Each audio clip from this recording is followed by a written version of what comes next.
7 z 10 mojich klientiek si spôsobilo rosaceu sami, a to nesprávnym používaním micelárnej vody.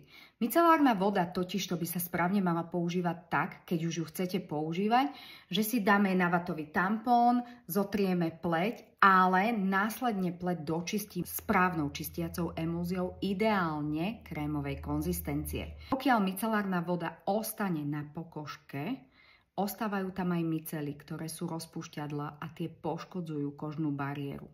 V momente, keď sa kožná bariéra poškodí, tak vznikne tzv.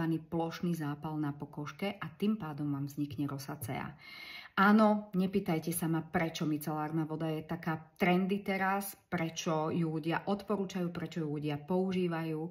7 z 10 mojich klientiek si naozaj rosaceu spôsobilo sami práve nesprávnym používaním micelárnej vody. Pracujem už 14 rokov ako kozmetická poradkyňa, mám za sebou viac ako 3000 poradenstiev a prioritne sa venujem práve veľkým problémom na pleti, medzi ktoré patrí aj rosacea. Pokiaľ chceš vedieť viac o tom, ako si môžeš rosaceu napraviť, prípadne čo ju ovplyvňuje, napíš do komentáru chcem a ja ti pošlem celé video, kde nájdeš komplet videa o rosacei.